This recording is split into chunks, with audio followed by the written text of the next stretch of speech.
Thank you very much for joining us. Hello.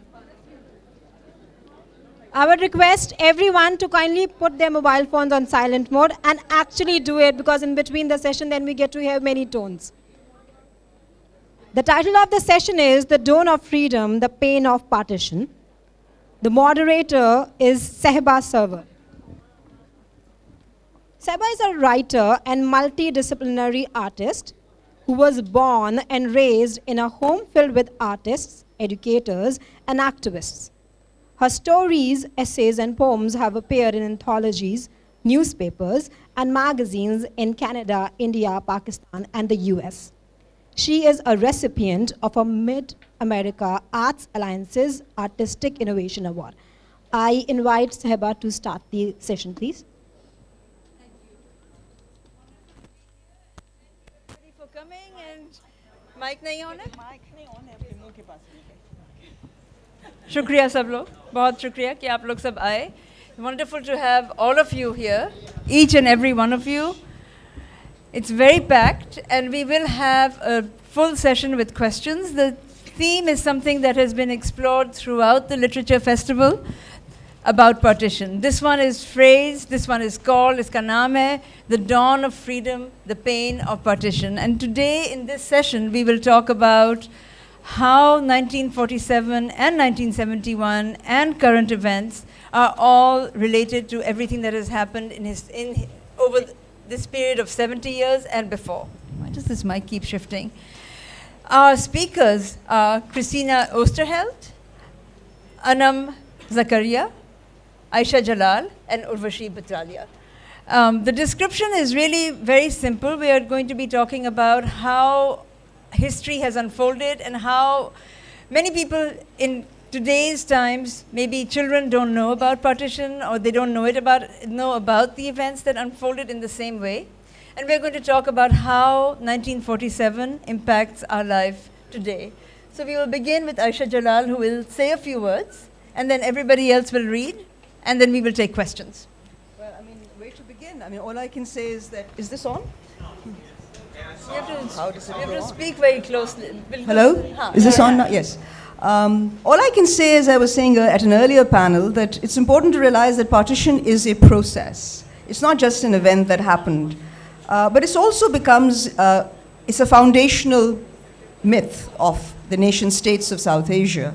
And like all foundational myths, it's had a lot of resonance in everyday life and the way in which people think of each other, of difference, for instance. So it's a form of othering. It has been a form of othering. So it's not the partition that just happened in 47, but the partitions that we continue to create in our own midst by excluding people, by differentiating. Differentiating is not necessarily negative, but in a stigmatized exclusion, you are actually creating more partitions even as we speak. So it's a way of thinking and being, as opposed to an accommodative understanding of this region's history. We end up seeing it in terms of territories and possessions of people. So I think as a mode of thinking, partition has been very detrimental to peace in this region, because what we haven't realized is that partition was a product of a failure between two major national parties in this region, the subcontinent, their failure to arrive at a power-sharing arrangement. Partition represents that failure.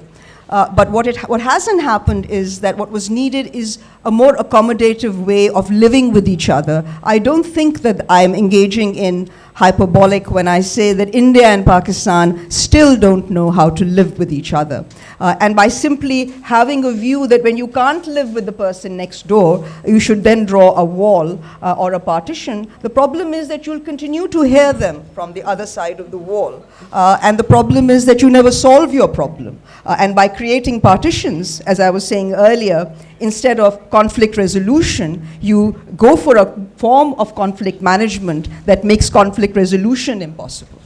But here I just want to bring back the panelists and say that we have here people who engage with literature, with memory, memoirs, and I think that in many ways historians, until more recently, have struggled to capture the events of partition, the human dimension. And I think the human dimension, I think we'll all agree, has been better captured by fiction writers. And the reason is that unlike fiction writers, historians can't put words into the mouths of dead people. We can only go by the evidence that exists. And that's why I think it's important to realize that what historians write and what a literary writer can capture. And I think I'll just then let the panelists come in on this. No, I love what you said about how partition is a process. There's no one year, there's no one time that divides and says this is over. We are still experiencing the ramifications of the divide and what happens as we try and connect with families, friends across borders, multiple borders at this point, as walls rise.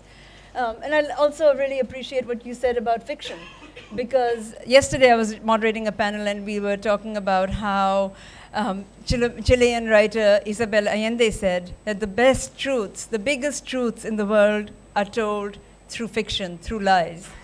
So we have over here memoir writers and also Christina Osterheld, who will be reading us a short blurb of a translation, because she has been translating very extensively she has been translating from Hindi, Urdu, Sanskrit at the Berlin University, and she has also worked on the works of Manto and Kurutal and Heather. And today you will read from which? I would like to, if you allow, I would like to read. We published a very small book, a small volume on Manto. Published this small book on Manto, a small publisher in Heidelberg, my home, the town where I work, on Manto, including some essays in English and some in German. And my work, in fact, is in German, so I will just read a few sentences in German and then try to sum up the rest.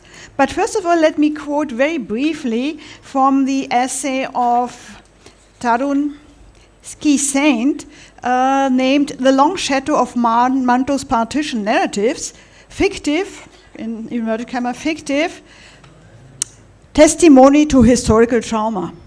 So in this article, he turns to Sia Harshe, which is a very central, core point, one can say, part of Manto's fiction on partition, which brings out the absurdity also of what was going on. And what I find most crippling about these sketches is that it can happen again and again and every time and everywhere. Yeah, it gives you an impression how ordinary people may act in extraordinary, very extreme situations. And it has been happening ever since on many places of the world. So here, Tarun Ski-Saint writes about one of the stories in Sia Harshe, which is called Taksim, and he translated it as 50-50. And he says it can be read, I quote, as Manto's symbolic rendition of the risk of infinite repetition of the moment of partition and the fissioning of the self without cease. In this story, we find that the rioter benefits from the help of another, stronger participant in widespread looting while taking away a large box he has come upon. The duo reaches a quiet place. They eventually decide to split the contents. But when they open the box, a man emerges from within carrying a sword with which he cuts the two claimants into four. The bizarre logic of the numbers game at work during this historical moment is unraveled here with mordant irony. The inversion of any notion of the social contract in this moment of ethical dysfunctionality becomes apparent, while nemesis arrives in the shape of that which lurks within the box. So end of the quote. So I think this is a very apt depiction of this story. But what he then also says, then this is also very important about fiction, it may lead to a kind of catharsis, a kind of healing, if you really deal deeply and imbibe it deeply. So, but I would like to talk about Manto's journalistic writing, his letters to Uncle Sam, which he wrote between 1951 and 1954.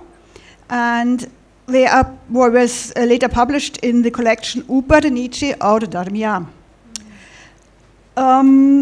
So here in those letters, with a lot of exaggeration, absurdity, irony, sarcasm, he describes his own situation in the newfound state of Pakistan.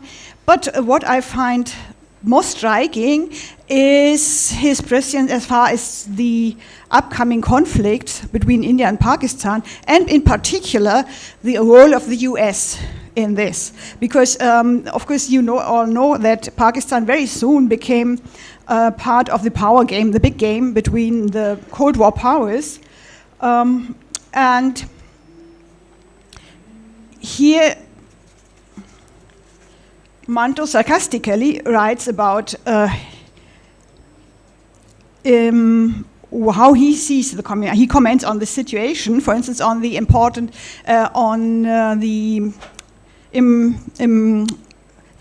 this sending weapon to Pakistan and both India. And he writes in one of the pieces, in the third letter, I will start to read it in German. So he says that he saw some uniform trousers, American uniform trousers in a market for second-hand clothes. And then he comments, aber warum schicken Sie, his jackets, he saw the jackets in the market. So then he writes, aber warum schicken Sie keine Hosen? Sortieren Sie die Hosen nicht aus? Es kann sein, dass Sie die Hosen nach Indien schicken. Sie sind ja sehr gerissen, sicher hat das einen bestimmten Grund. Hierher schicken Sie Jacken, dorthin Hosen. Wenn es zum Krieg kommt, werden Ihre Jacken mit den von Ihnen gelieferten Waffen gegen Ihre Hosen kämpfen. So he writes, but why don't you send trousers? But maybe you send the trousers to India. You are very clever, so there must be some reason. Here, to us, you send the jackets, and to them the trousers. And when there be war, your jackets will fight against your trousers with the weapons provided by you. And then, of course, he talks about the US claim to defend the free world, and he comments on the use of the development of the hydrogen bomb, etc., etc. And a bit later on, he writes, drive India and Pakistan to war. If the profit from this war would not be much more than the war in Korea, I will cease to be your nephew. Just think about it, how much profit you would get, how many extra shifts your arms industry would have to drive. India and Pakistan both would buy their weapons from you, and you would get the profit. And of course, then he goes on. I liked one expression of Mr. Dulles very, very much. The aim of the free world is to combat communism. This is the freedom-loving world of the hydrogen bomb. And later on, of course, he then describes how US aid, of course, profits only a certain class in Pakistan. So, I mean, these letters I find a very, very important source for the kind of atmosphere Manto saw around himself in many regards, not only this problem of war and conflict with Pakistan, but also of bringing the mullahs into the picture. And of course, also the class conflicts, etc. So these are really important sources which have unfortunately been a bit neglected when we talk about Manto, and they are really worthwhile to be read again. Thank you so much, Christina. It's so amazing how relevant that entire story is today, and in many ways, as growing up in Pakistan in the 60s and 70s and 80s, we were never exposed to the writings of Manto. This was a secret literature that is only now coming out. It was out in Urdu, but it was not available in English, and then you did, and it has now been translated in so many languages, and you have really done great service to translate into German. So thank you. We really appreciate that, and I love the section that you talk about because we are reliving that narrative today with the power of the United States, which is slowly fading, but there is, as you know, walls rising. So then our next reader is Urvashi Butalia. She is co-founder for Kali for Women, India's first feminist publishing house, and she now runs Zuban, an imprint of Kali. She's an independent researcher and writer, and she's concerned with issues of gender. And among her best-known publications are the award-winning History of Partition, The Other Side, Voices from the Partition of India, which has been translated into more than 10 languages. And she recently edited a collection of essays on partition entitled Partition, The Long Shadow, with Zuban and Penguin India. And she's also written on Kashmir.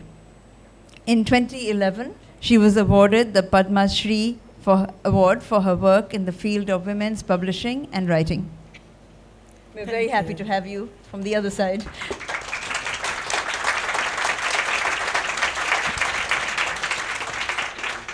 Thank you, Seba. There's something especially important about Indians and Pakistanis speaking in each other's countries about partition. So I want to say to you how pleased I am to be here and to be talking with you. Thank you all for being here. And there is also something especially important about being part of an all-woman panel. Definitely. Absolutely. I don't know if you have this here in Pakistan, but in India we've developed a thing where on a particular website called the Lady's Finger, we post pictures of panels which don't have any women. We call them manels. And they are posted over there to embarrass the people. So I was delighted to see an all-woman panel over here. I'm not going to actually read, although I said to... थोड़ा सा पर मेरे पास मेरी किताब यहाँ नहीं है, तो मैं ढूंढ के कमरे से 2 कागज लाई थी, तो उसमें अच्छा एक पैराग्राफ पढ़ दूँ, हाँ, पर उसके बाद 2 मिनट बोल भी सकती हूँ। नहीं, बिल्कुल। You want to read from that? Okay.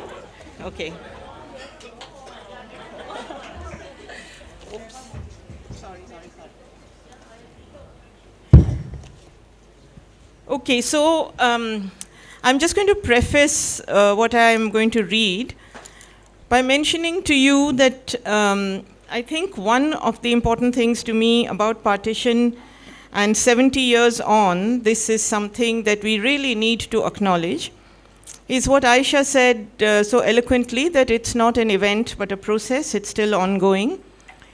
Also that it is something which is not a history that can be contained within national boundaries. Our states try really hard to make it seem as if partition in India is a study of India, partition in Pakistan is a study of Pakistan. Rather, it is a shared history. And in many ways, Aisha, the distinction that you made between history and literature, saying that literature can put words in people's mouths, I think what's been happening in the last 20 years or so, where partition is concerned on all sides, India, Pakistan, Bangladesh, and in the diaspora, is that the history is no longer the preserve of historians, that it is actually ordinary people who are claiming the right to both understand and write about partition, and they're writing personal stories which are truth, and these stories are the ones that are crossing the borders and helping us to talk to each other. So I think that that's really, really important. And I think one of the things that the stories are doing is to allow us to understand partition in its many, many dimensions. And I want to read to you a somewhat funny story. Usually people read sad stories about partition. I want to read to you a funny story. The background to this story is that one of the women who worked with abducted women, she was called Damayanti Sehgal. And in the camp that she ran in India, she tried to get together women to educate them in order that they might be able to get jobs. But one of the nonsense regulations of the Indian government, and I have no doubt you had similar ones on this side, was that in order to get in order to get jobs, the women had to be under 28 years of age. So Damayanti Sehgal's women were nowhere near this, and she took them along to the magistrate, a man called Mr. Puri, and asked him to give affidavits about their ages. And that's the bit that I want to read to you, She says, then we had to get the affidavits done. I went to this magistrate, the assistant deputy commissioner. What was he called? I forget now. Oh yes, Mr. Puri. I telephoned him and said, I need to come and see you. And he said, yes, please do come. What is it you need? I told him I needed to get some affidavits signed. He said, what sort of affidavits? So I told him that these women had to take the exam for the 8th standard, and this was their first entry, so we needed an age certificate. He said, these women's age, where are they?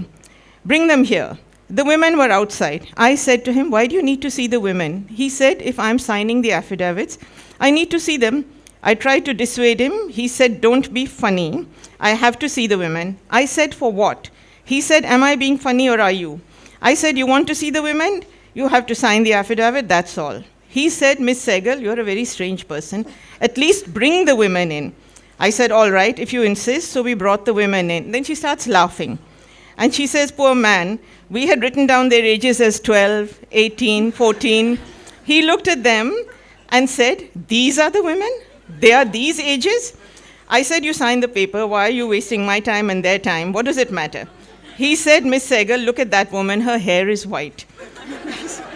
I said, congratulations, well done. Don't you know that people's hair goes white even at a young age? Today, even 12-year-olds have gray hair. Haven't you seen any? I can show you lots. Today, one can't really trust hair at all. You never know when it might go gray, even at age 12. Look at that one, he said. She has no teeth. Oh ho! Oh ho, I said to him, you have such sharp eyes for a man.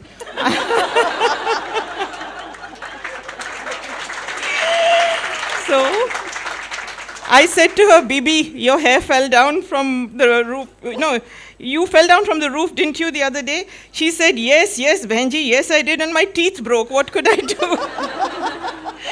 And so this goes on like this, and this poor man keeps telling her things, and she's refusing to do that.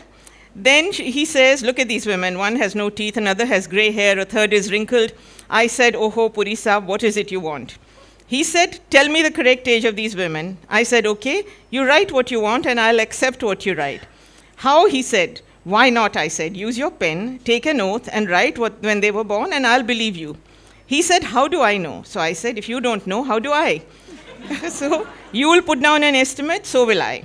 I said, have you seen their faces? They come from the village. Do you think even one of them will know her birth date? What do they know, these women? They will tell you lies. I'm also lying. You have to give a false signature. Since we're all liars together, none of us will speak. Do you think these women can say when they were born? Neither can I. I was not there, nor can you. So what can we do? For 45 minutes, we argued and argued. He said, what should I do? I said, I know nothing. I am just doing this in God's name. Why don't you do the same? I told him, if you can swear when they were born, which hour, which day, I'll take your word for it and countersign it, but you don't know. Neither do I. If you can't, I can't. Anyway, he told her, you're a real jatti, but he signed, and with that, these women, we got them jobs.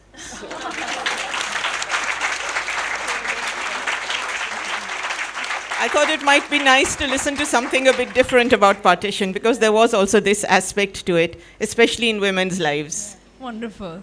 अभी हम वापस करेंगे, आपको sign करनी होगी, तो just hold on to it, नहीं? हाँ, तो साइन करने, हाँ, उनको साइन करानी होगी. I know that.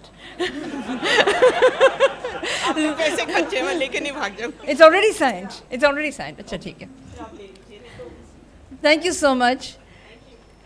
And our final reader today is Anam Zakaria, who's an author, development professional, and an educationist based in Pakistan, in Islamabad actually. And she now has a new tag to her bio, which is the recipient of the Goethe Institute Peace Prize, which she was awarded yesterday. So congratulations. Her first book, Footprints of Partition, Narratives of Four Generations of Pakistanis and Indians, explores the changing perceptions regarding the 1947 partition. And she is going to read, though, today from stories from that and voices that we don't normally hear. So Did you want to say anything before you read? Sure. Thank you so much for being here. Thank you for that introduction. And it's an honor for me to be on this panel among so many wonderful women that I've always looked up to. So when I started to write this book, a lot of people said, you know, you're third generation Pakistani. Why are you writing about partition? So much has been said about it, and why should we even care? And I think how we started the session in the beginning really summed up and captured that beautifully, because for me, partition is a journey. And it's an ongoing journey, and it keeps happening. There's a constant need to appropriate, interpret, reinterpret, reappropriate, and reject certain parts of history in both India and Pakistan. And what that results in often is a constant otherization, whether it's between Hindus and Muslims, Indians and Pakistanis, or within Pakistan, as we see so much, and within India too now. So I'm going to read a couple of passages from my work in Pakistan and then in India with school children, because the book is a journey of partition after partition. So I start off with, you know, the partition generation, but then the youngest people I interviewed were 9, 10-year-olds.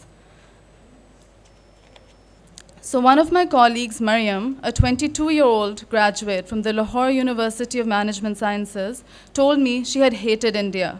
She had hated it so much that when her father was posted to Delhi, she had told him, "Abba, take us anywhere else in the world. Why does it have to be India?" For months, she and her sisters dwelled in this misery. Her younger sister, Maham, would cry her eyes out every night. She would say, "हम India क्यों जा रहे हैं? उधर तो सारे काफिर होते हैं. वो तो अच्छे नहीं होते. Why are we going to India? Only infidels live there. They aren't good people." Maham was of a tender age of 5. Later, when they moved there, Mariam tells me an Indian neighbor would often visit. He was a Hindu who migrated from Miawali at partition. When he found out that we had moved to Delhi, he would visit us all the time.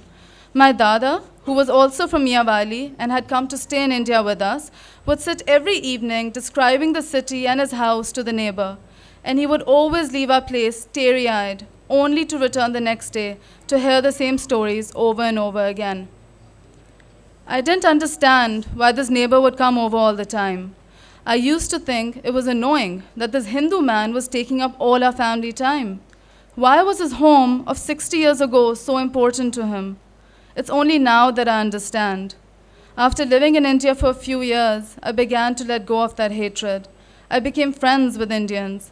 Today, I can't go back because of my father's military past. There's just too many security complications to get through, and that hurts. This man had lived in Miawali for most of his life. I don't know how much it must have hurt him to not be able to go back, but at that time, I just didn't get it. I didn't understand why my Dada would invite him over and over again. Another student I worked with in a school had started crying hysterically when I passed around a picture of a Hindu deity. She was in class 6, studying in an upper middle class school in Lahore that I worked in. When I asked her what happened, she told me her eyes had sinned, that she would now go to hell because of what she had seen. Later that year, when I took a few students with me to India for an exchange program, one of the Indian schools had received us with garlands and music. The principal had moved forward to place a tika on our foreheads. 3 of the Pakistani students had begun to cry. They turned and asked me if this meant they had become Hindu. They said they had heard Hindus would forcibly convert Muslims to their religion. Was this their fate too? Then I go to India. On one of my recent trips, I visited a high-income school in the posh Mutunga area of Mumbai, as well as a low-income one in Dharavi, known to be the largest slum in Asia. In both schools, despite the vast class difference, the students were completely baffled by me. "How come you're wearing jeans? How is your English so good? Have you seen the terrorist Hafiz Saeed?" As I struggled to answer these questions in a way that would present an accurate picture of Pakistan, while clearing many of the misconceptions, a young child of no more than 6 years of age ran up to me. Holding up my visitor's tag, he asked, "Visitor, visitor, where are you from?" When he was unable to guess, I finally gave in and told him Pakistan. His eyes widened instantly, and clutching his school bag across his chest, he turned on his heel and began to run. I yelled after him and asked, "What happened?" Looking back, he sheepishly said, "I'm scared of Ajmal Kasab." A child of such tender age had already made the equations in his head. Pakistani meant terrorist, fanatic, and fundamentalist.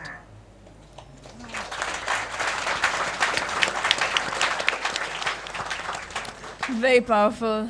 The storytelling is so critical to document those moments and not to forget them and then to share them out to a larger audience. So we hear ourselves and we hear what our generation is saying, what our children are saying, and what the children across on the other side are saying. I would like to say one thing for the history and the importance of history. Oh, I'm not since, downplaying history. No, but I yes. just want to make one clarification, Yes. since Urvashi has also made the point about literature and history. I do think that it's extremely important in terms of the human tragedy of partition for people to write their stories, to introspect on what happened, how it was experienced. I do think that memory, however, has to be, is a problematic way of thinking about partition, because often people are thinking of partition from the locus standi in the present, i.e. the present political situation clouds the way in which many people look upon partition. And there's been work done upon on that by my student, Niti Nair, amongst others. So I think memory is an important, that we need to be able to understand. But I will say one last thing, that even as we try to sort of read all these wonderful stories, personal stories, about partition and why this event happened or the process is taking place, you still cannot deny that they don't explain why partition happened. And that is why history has to be read as well. You can't just delve into personal histories. They're crucial to really understand the human tragedy. But personal histories will not explain to you why the subcontinent was torn apart in 1947, why Punjab and Bengal were divided. Unfortunately for that, so my last plea, and I'll stop there, is that the kind of question you're asking, that's the way, you hear you trying to really understand the human experience, so you can do this. But try explaining how this human experience explains what happened in 47. And I don't think that's possible. Christina, and May then I add a Urvashi. small point to this? Of course, memories are always colored by the present and by what you have read, what you have heard, etc., and by your later experience. But taking this into account, it's very important to look also at novels written in Urdu in the 1980s. Maybe, I don't know, remember exactly, there's Mustansar Hussain Tara's Rag, there is Ahmed Bashir's Dil Bhatkega, where you recapture the partition and the history, how it unfolds. So, of course, the later history is already read into the experience of partition. And I think it's very important that this is also done, that from the distance of several decades, you look at these experiences, which, of course, then it's a reflection of Pakistan's history also, what went wrong in Pakistan's history, and sometimes had the roots right at the point of partition, or how partition was handled. But there's one small thing I wanted to add. When you say that one has to talk about how partition happened and why it happened, I understood the emotional aspect of partition only when I read reminiscences by Ada Jafri and Kishwar Nahid, when they describe how people felt about it, how simple people, ordinary people. That I've actually conceded. Yes, that's important. This is a very important aspect, because otherwise it is just a cold-blooded political game. And you can't fully understand why people were so engaging in it, committed to it. But it is the interplay between that cold-blooded moment and the human experience where lies the story of partition. Yes, exactly. And I think in some... maybe up to a certain point, this emotional aspect had been a bit underrated. I don't think anymore, actually. No, not anymore. Not anymore. Because if anything, there's a tendency to let this. I'd like to sort of move to sort of fiction and cinema, where there is a complete sort of elimination of distinction between, fiction and history, because you're actually displaying partition. So I think the tendency of this becoming a free-for-all means that there is no history left. Aisha, It's anybody's. can I come in here? I actually think memory and history are sisters. I think that the two, if we look at the two together, you get a more nuanced understanding of a moment that was so crucial in our history. Secondly, I think that one can't valorize one over the other or hold one to be less reliable. On the question. No, let me just finish. I think if you look at historical sources, they are as suspect as the nature of memory, which might be very changeable. I'll give you one example. When partition happened, what did India and Pakistan decide about the administrative system? That every single file that was in all of our ministries had to be hand copied in order that both countries could have every single administrative file. Now imagine the fate of somebody sitting in 40 degrees, hand copying files and thinking, मैं नहीं करता अगली 10 फाइलें, मुझे क्या है, या 50 page नहीं करता, and leaving them. That becomes the sacrosanct source for historians, which is as unreliable as memory. But I think both give very important dimensions. And with respect, your point that history is needed to explain why partition happened, but 70 years of history, we still don't know why it happened. And we don't have any clarity on why it happened. So I think we have to look at both. It might help to read the histories that have been written to get clarification. I think that would be helpful. It's very textured. It's multi-layered and very Yeah, it has textured, to and be. it has to be. We need the stories. We need the history. We need to understand the politics. We need to go much deeper, and I know that. And we need to constantly do it. I love the fact that you talked about. Good luck. Yes. And we need people like you, and we need people like Anam, we need people like Christina to be translating the fiction, we need people like Urvashi, and we need the stories from all sides of the border. Very, very crucial.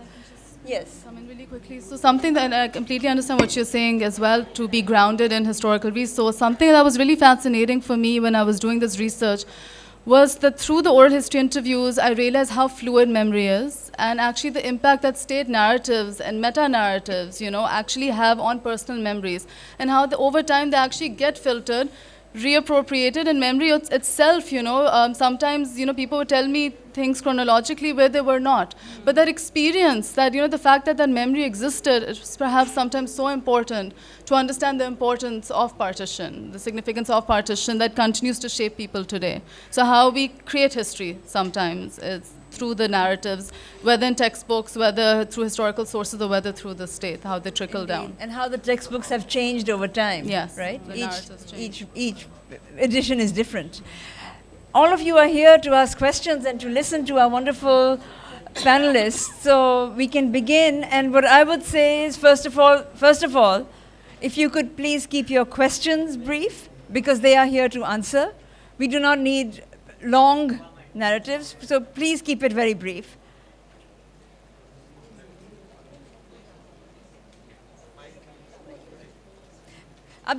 Make sure it's a question and keep it very brief.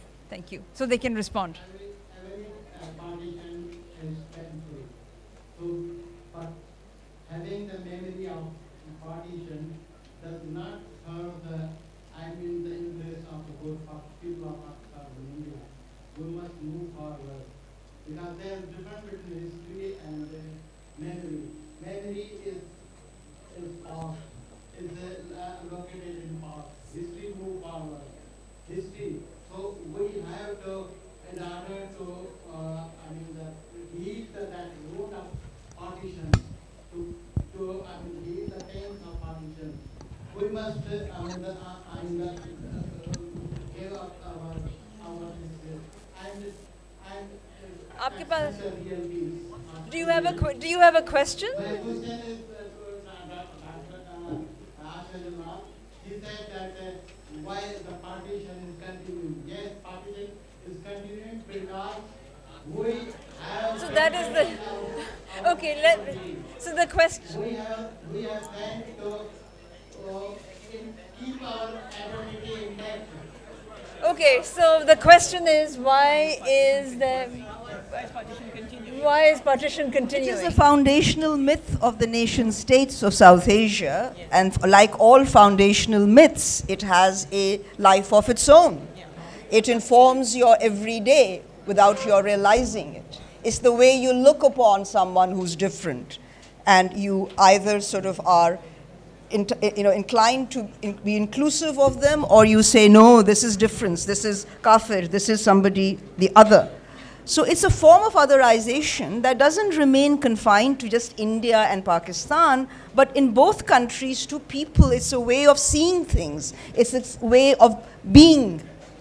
That is what I was referring to. And yes, you need to overcome that, and you have to have a process of healing. And for that, you have to stop simply pointing fingers and holding people responsible. Everybody made mistakes, and we need to move on now. That's the important thing. But it's very hard to do. Thank you. Dr. Jalal, I found it very intriguing when you said that the partition is a process, it's not an event. As I understand, that process has to continue, then it has a culmination point, and it might be undone in the process. For example, let me give you a small example. Germany, a unified Germany today, Berlin Wall broke down, partition happened, it was undone. So how do you see history going on in our times, for our ways, the partition, the process? Has it to be further partitions going to be in the process? Or is Well, yes, I think partitions are happening in cities of the subcontinent, in communities, in families. I think partition happens in that sense. But in terms, obviously there's no linear history. I always say that partition has neither end nor beginning. It's an ongoing process, and it can lead to many things. So clearly one can't predict how it will go, but I certainly don't see it as far as India and Pakistan are concerned. I do think it is irreversible. And I think that is what I was saying, that you have to account for those aspects of history as well. Human beings can use personal memory to try and come to terms with the human dimension of it. But unfortunately, the politics cannot be taken out of this. And the political reality is that there are two nation states, India and Pakistan, and whatever happens to their own relationship, I don't see partition necessarily being undone anytime very soon. But Yeah, Since we have I wanted to say some- something about yes, Germany because I'm from Germany, and you see, this reunification could happen only after one of the states collapsed. And why did it collapse? Because the ideological basis failed and economically it failed. So the experiment had failed, so to say. I don't think that Pakistan is a failed state. And of course, the underpinnings of partition here on the subcontinent, they are still there. They are very solid, and I don't think that they will be removed in the near future. So it's a completely different case from Germany. Thank you. We'll have one question over here, and then it would be Mera lovely question, to hear from some women. I know we have a lot of women in the audience, so you've been raising your hand. Yes. go मेरा ahead. Question Ayesha And you're Jalal next. साहिबा से है। आपने कहा कि एक process है ना, कंटिन्यूस पार्टीशन। तो मैं उस हवाले से पूछना चाहूँगा, पाकिस्तान में ये पहले भी एक क्वेश्चन किया था खातून ने कि वो क्या चीज़ है जो हमें जोड़ती है। अगर मैं एथियस्ट हूँ और पंजाब का कोई तारिक जमील का सुनने वाला है, तो हम नेशन कैसे बनते हैं? वो कौन सा कॉमन थ्रेड है जो हमें जोड़ता है, और इस कंटिन्यूस पार्टीशन को कैसे रोकें? क्योंकि मैं मजहबी तौर पे भी उसको मानने से इनकार करता हूँ और आइडियोलॉजिकली भी मानने से इनकार करता हूँ। तो क्या चीज़ है जो रोक सकती है? इस वक्त तो ये एक टेरिटोरियल रियलिटी है, आप माने ना माने, that is what it is. When you move out you go with a passport. आप माने ना माने, है तो सही ना, इसको रखना है आपने. That is the decision that Pakistanis have to collectively make. और कैसा रखना है वो भी आपने ही डिसाइड करना है. तो ये कहना कि ये दिमागी, ये आई मानता नहीं हूँ, मैं ये नहीं मानता, रियलिटी तो है ना. Go ahead. So my question is for Ms. Butalia, and it's about, can you talk more about alternate ways of studying history and how, for those of us who want to continue to study partition now as students, if we could remove the boundary between history and memory being two separate things, and how do we study partition now? Great question. I don't know if we can remove that binary, because the two things are separate in many ways. But I think that we don't need to do an either or, meaning that if you study history, you exclude memory. If you utilize memory, then you exclude straightforward history. I think, in fact, if we look at the relationship between the two, and we look at the dimensions that memory can give us, no matter that memory is expedient, changeable, all of those things, but we look at what it can provide, which history is not able to provide. We look at what history can provide, which memory is not able to, and we work with the two together. I think it just enhances our understanding of processes and moments. And in that, I mean, I also think that with partition, although it's almost gone now, but you know, if you have a history where the people who have lived that history are still among you, as a society, you have an obligation to listen to their voices and understand what they're carrying in their heads, which we have not actually listened to, because that influences their behavior. So it may not be a historical understanding, but how they move into the future is influenced by what they've lived through. And that, I think, is very important, because it, you know, the enmities and the friendships between us are carried forward by public memory and private memory. That needs to be dealt with. So. Thank you. And I think that what you talked about, the stories that the children who shared those stories were just frightening to think that this is what is being passed across at this point, that we can sit here in a room and we can have an Indian amongst us and be okay with it and nobody's running. हाँ, मतलब किसी के सिर पे सींग नहीं होते हैं ना. So if you can just see people and talk to them, it makes it so much easier. It makes it, but there's a generation. Yeah. And there is a group on both sides. So पीछे से कोई, let's have another young woman. Yes. Mic दे दें इनको. My question is for Ms. Rishi Bhattalia. In your years of publishing, how have you seen the element of sheen being used in writings of partition, and how does it differ in women's writing and men's writing? That's a big question. I think it's interesting. I don't know if Aisha, you will agree, but a lot of the really excellent writing on partition in the last 10, 15 years has been by women. I don't know what that says about anything, and it's not all focusing on memory, but a lot of reinterpretations of history. I mean, starting with Aisha's own book, which broke the mold. I think there is a lot of work has been done by women. It's just that men think that they have to become business administrators and things of that sort. And more women come to do history. I'm very delighted about that. So I think that's one factor that explains. And I think, yes, I think that you're right. But it's men are doing IT and other things. But also, I think a lot of the writing has to do with memory and with oral histories, and that's something that women seem to address more easily. Emotions, feelings, all of that. I don't know if that's a short answer to a very deep question, but we can talk about it afterwards. A very short question for Dr. Jalal and Anna. If Mountbatten had not kept Radcliffe Award in wraps, Excuse me?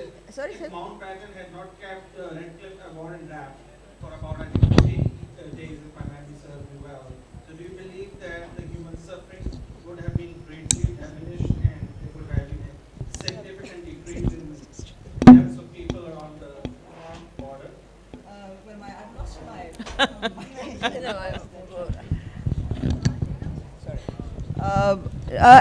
The short answer is, I don't think that by the time you got to the Radcliffe Award, the process could have been undone.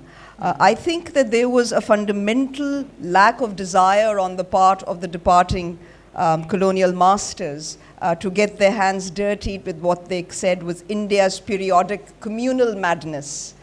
So I can tell you for sure that my study of intelligence records shows that the British were perfectly well aware of the ways in which the populations in the rural areas where the violence was much greater were arming. They were arming themselves with village tools, including one instance where they report the collection of tons of mustard oil, and the idea was that you'll heat the mustard oil and throw it on your enemy. I.e., the British are meticulously recording how different villages are taking precautions to fight each other, and no action is taken. Add to this what happens with the Boundary Commission Award.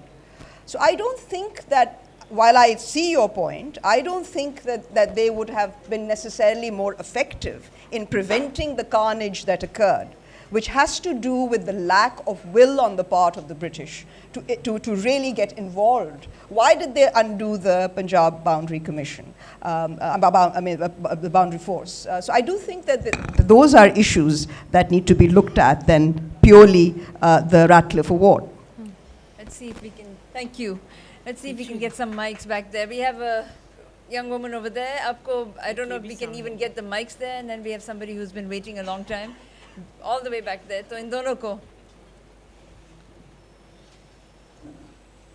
Somebody in the front row also, lady in the red. Oh, shit. आप जरा ऊंचा बोलिए because किसी को आवाज I'd नहीं आ like रही. to ask you about Manto Saab, because partition is very painful event, and we are the consequences of this partition. And there in India, here in Pakistan, we edited Manto a lot, and to some extent, I really feel that we both as countries want peace to prevail. And there's some, bunch of headmongers have carried out very much wrong impression between the countries. But my question to Aisha Jahan is, have you failed Manto, his philosophy? Have you failed Manto because there's... Have I did what? Have you Have we failed failed Manto? Manto? Have we? Have we Failed? His philosophy, his phenomena, like he wanted both these countries, to be in peace. So have you failed him, or Manto is still vibrant? I think I don't need to make any statement on that. Manto is being read and he's alive and well, and I think it's the readers who make sure whether he's still salient or not. And I don't think Manto has failed. Human failure is common, but that doesn't mean that you lose sight of common humanity. What his literature does is to acknowledge human failure, but to keep your vision intact in terms of what humanity is. He's not judgmental. He lets human beings and their suffering speak for themselves. And I think that the human in us comes alive as a result. So his philosophy is not a failure. The failure was of that that collective moment in 47 that prevented an agreement that was so necessary and has made conflict part and parcel of our daily lives. Christina, did you want to say something? Christina has a comment. It's that Pakistan failed. Yes, I think Pakistan failed. What he was saying is that Pakistan Failed to. Oh, I'm so sorry. Yeah. I actually am. What do you want me to say? Acknowledge Manto. They've recently given him a Nishane Imtiaz. So I guess he hasn't. I mean, that was what he dreaded. But they've done it. So I'm not sure. But in a sense, I think what keeps Manto alive is the lack of state sponsorship in India and Pakistan. He's had his own audience, and I don't think you need state sponsorship. We've seen what some great poets and philosophers have turned out to be under state sponsorship. So I won't go there. So I'm quite pleased that Manto, even though the Bhutto government, it is effectively the Bhutto government that gave the award to him, acknowledged him, but I still think that Manto has his own fan club and has had it, and it's the youth and the writers who keep him alive. Yes, but I think in the beginning Pakistan did fail him, because this is also one thing. He was, of course, he had his own, problems. We know about his own problems and failures, but in the beginning it was really hard for him to adjust to the new situation in Lahore, and he always complains about the lack of finance, of course, that he used to write stories for, peanuts, practically, to just be able to buy a bottle, the next bottle. So people exploited him also to some extent. This is true. But I agree with you, but I will say that in many ways, Manto would have been great even without partition and partition stories. But in a sense, even though Pakistan didn't give, he felt he didn't know his place in Pakistan, I think partition made him as well. So let's not forget that. Yeah, of course. That is a good point. We have a comment back there. Yes. Inko mic de dein.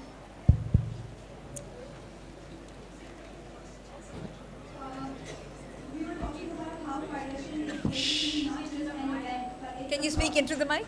How partition is not just an event, it's a process, right? Right now, the ideology, the philosophy, this way after pura partition based, the two-nation theory, right? With separate nations, separate entities. Do you see that has kind of affected us right now as a nation? Because we're looking at cities that are divided, we're looking at ethnic groups that are divided.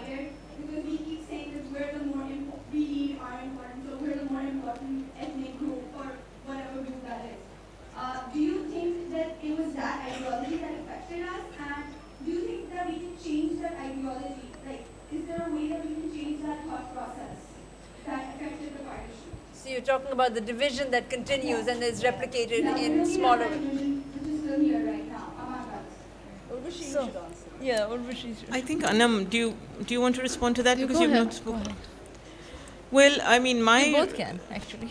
Yeah, I was thinking that Yes. we've been talking a lot. So, okay, my quick response to that, which is a complicated question, is I really think that we have the two-nation theory is something that's kind of collapsed in our faces, not because I want to go back to a pre-partition, undivided India or whatever you might call it, but because I think the idea that you can separate people on the basis of a certain identity, and then those that are separated will not fight with each other is a nonsensical idea, as both our countries show, because our internal battles with so-called our own people within the nation are actually what are tearing these nations apart. And the rhetoric is of India and Pakistan and the two nations. So I think that really this whole business of how you create nation states and how you put people together and how you fit an identity on them, hoping that that will hold, which it doesn't do, and hoping that that will stop them battling with each other for resources and other things, it doesn't happen. So my take on the two-nation theory is that we, two nations, three nations, need to look internally at ourselves and see what we are doing within those nations. Just to add to that, I couldn't agree more, but I think we're not going to get rid of it because it's very useful. So even in the context of Kashmir now, the same kind of ideology seeps in because it's no longer a war between two countries, but rather two civilizations. So Hindus, Muslims, everything becomes intertwined. And in Pakistan, where your religion and your nationality are subsumed into this kind of web which you can't separate, the two-nation theory becomes very effective in continuing to uphold that divide. I was recently in a school talking about an exchange program with India at upper class school, and the head administrator turned around and said, what similarity with India? You're challenging the two-nation theory, let's do it with China instead. We have so much in similar. So, that's the kind of, I don't know what to say. So, yeah, I don't think we're going to get rid of it, but we need to, absolutely. Are we out of time here? Do we have 1 minute for one more question? That's going to frighten India a lot. One more आप लोग question. China के साथ We गए can तो हम take लोग पागल हो exactly. जाएंगे. You've already given the mic? We have one question. We have time for one more question. Go ahead. नहीं आप माइक में पूछें ताकि पीछे वाले भी सुन लें. Hello. My question is, we have seen two partitions, in 47, in 71. 47, many people lost their life, people migrated from here to there and there to here. In 71, people migrated from here to there and there. But what you say, if people after 4 or 5 decades and from 47, 7, 8 decades, still suffering because of the partition. Because somebody go to India, maybe will be tagged as a rock agent, or somebody visit Bangladesh, so next time when he go to Nadra for religious development, he will suffer the same. So what do you say, people still suffering because of partition? That is a comment. Yeah, that's a yes, comment. that is really a comment. We don't have a disagreement with you on that. That people are continuing to And suffer. that's maybe that is maybe the place to stop, because I don't think anybody over here has answers. I think you have all written some one anxious beautiful. question Is there an action question? Okay, go ahead. Anxious. My question is, could we perhaps understand partition better if we looked at it in the context of the many lines being drawn across the world in the 20th century?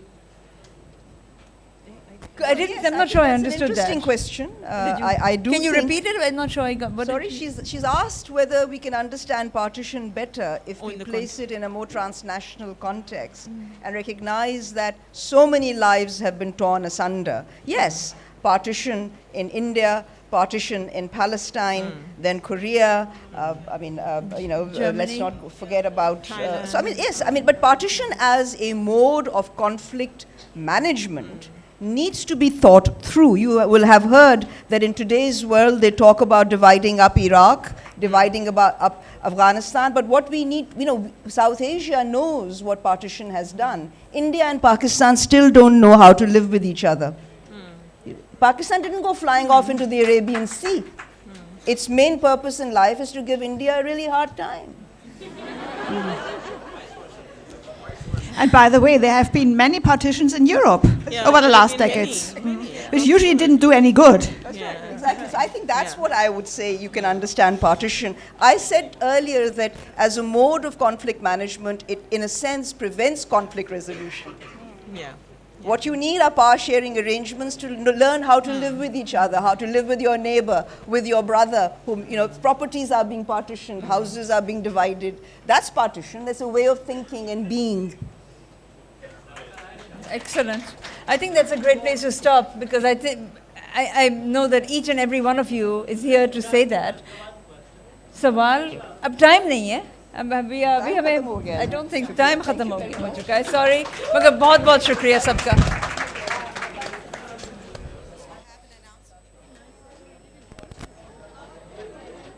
Ladies and gentlemen, I'd just like